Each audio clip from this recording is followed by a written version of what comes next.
काम करता, हर काम में उसे असफलता ही हाथ लगती। वह घर में रहता तो घर में हर समय झंझट और क्लेश मचा रहता। वह किसी से मदद मांगता तो कोई भी उसकी मदद करने को तैयार नहीं था। बस चारों तरफ से हताशा और निराशा ही उसके हाथ लग रही थी। उसे ऐसा लग रहा था जैसे चारों तरफ से दुखों का पहाड़ उस पर ही टूट पड़ा है। उसे समझ नहीं आ रहा था कि मैं इन दुखों से पार कैसे पाऊं। वह दिन रात बस यही सोचता रहता कि मैं अपने इन दुखों से छुटकारा कैसे पा सकता। इसी कारण से वह रात में ठीक से सो भी नहीं पाता था। उसकी आंखों के नीचे बड़े बड़े काले घेरे लग गए और बाल भी झड़ने लगे थे। हर समय चिंता करने की वजह से उसका स्वभाव काफी चिड़चिड़ा और शरीर बहुत कमजोर हो गया। कभी कभी तो उसके मन में आत्महत्या करने के विचार भी आते थे, लेकिन अपने परिवार के बारे में सोचकर वह यह कदम नहीं उठा पाता। अपनी परेशानियों से वह इतना परेशान हो चुका था कि उसने एक दिन यह निर्णय किया कि वह अपने इन सभी दुखों से छुटकारा पाकर ही रहेगा, चाहे इसके लिए उसे कुछ भी करना पड़े, कितनी ही मेहनत करनी पड़े वह करेगा, लेकिन अपने दुखों से छुटकारा पाकर ही रहेगा। इसी विचार के साथ एक दिन उसने अपने एक मित्र से पूछा कि मैं अपने जीवन को खुशहाल कैसे बना सकता हूँ। उसके मित्र ने सुझाव दिया कि तुम किसी बाबा के पास जाओ। बाबाओं के पास ऐसा मंत्र होता है जिससे सारे दुख खत्म हो जाते हैं और जीवन खुशियों से भर जाता है। वह धन संपदा भी हासिल हो जाती है। बस तुम किसी ऐसे बाबा को ढूंढ लो और तुम्हारा काम हो जाएगा। उस आदमी के मन में यह बात अंदर तक बैठ गई कि अब कोई बाबा ही मेरी समस्याओं का समाधान कर सकता है। इसीलिए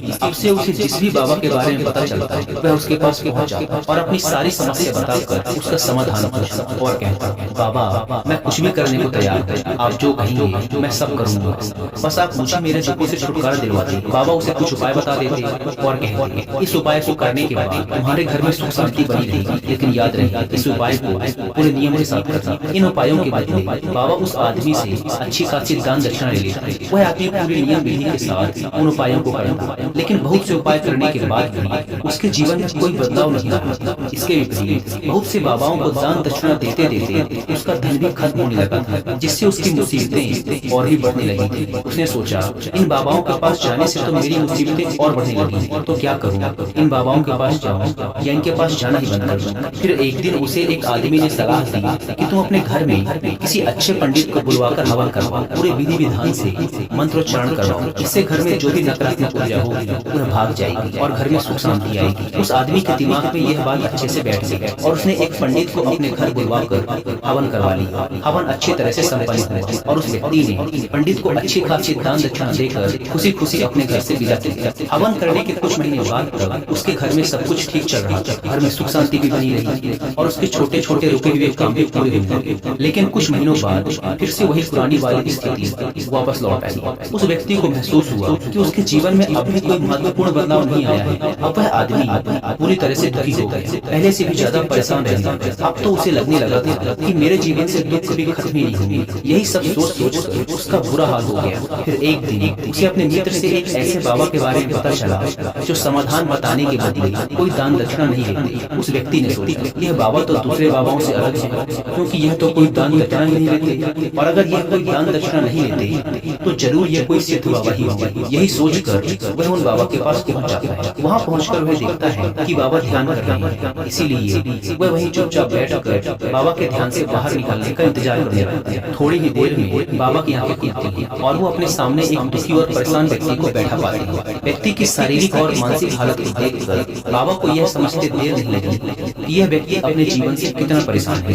बाबा ने उसे संबोधित करते हुए कहा, बच्चा बाबा के पास कौन सी समस्या लेकर आए, किस बात से परेशान हो? उस व्यक्ति ने कहा, बाबा मैं अपने जीवन के दुखों से बहुत ज्यादा परेशान हूँ। मैंने अपने दुखों को कम करने का बहुत प्रयास किया, हर वो काम किया जो किसी बाबा ने मुझसे करने को कहा, हर वो तरकीब अपनाई जो किसी व्यक्ति ने मुझसे कही, लेकिन मेरे जीवन के दुखों में कोई कमी नहीं आई। इसके विपरीत मेरे दुखों में और बढ़ोतरी हो।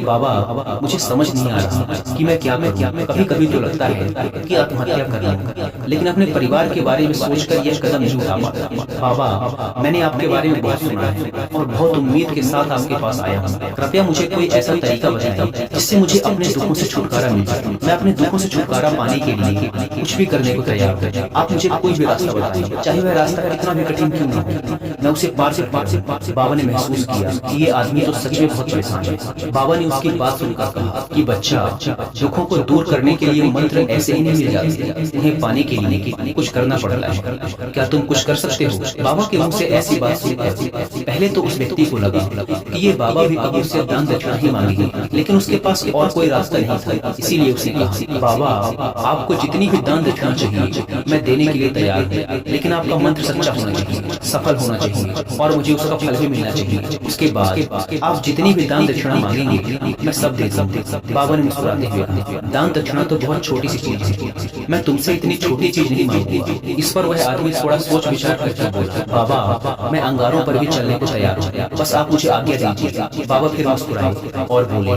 अंगारों पर चलने जैसे छोटे और तुच्छ काम भी मैं तुमसे नहीं करवाने वाला। मैं जो तुमसे करवाने वाला हूँ वह एक बहुत कठिन मंत्र है, क्या तुम उसे पूरा कर पाओगे? उस आदमी ने कहा, बाबा आप मुझे बताइए तो सही कि करना क्या है, मैं कुछ भी करने को तैयार। तब बाबा ने कहा, जब तुम यहाँ से अपने घर वापस जाओ तो रास्ते भर अपने मन में यह दोहराते हुए जाओ कि मैं सुखी हूँ, मैं सुखी हूँ, मैं सुखी हूँ। बार बार अपने मन में इसी मंत्र को दोहराना, लेकिन याद रहे यह मंत्र जुबान में नहीं आना चाहिए, सिर्फ मन में ही से दोहराना। यह सुन वह व्यक्ति बोला, बाबा बस इतनी सी बात, यह काम तो मैं चुटकी बजाते कर लूंगा, लेकिन इन शब्दों को दोहराने से होगा क्या? बाबा ने कहा, बस तुम इस मंत्र को पूरा करो, वैसे भी तुमने कई बाबाओं के मंत्र किए हैं, तो इस मंत्र को भी करके देख लो। उस आदमी ने सोचा, बाबा कोई दान दक्षिणा तो ले नहीं रहे और वैसे भी यह कितना आसान सा मंत्र है, मैं इसे पूरा कर ही लूंगा, तो फिर एक बार करके देखने में क्या है। उसने कहा, ठीक है बाबा, मैं इस मंत्र को जरूर पूरा करूंगा। यह कहकर वह वहां से चलने लगा, लेकिन जैसे यह चला पीछे से बाबा की आवाज आई कि बच्चा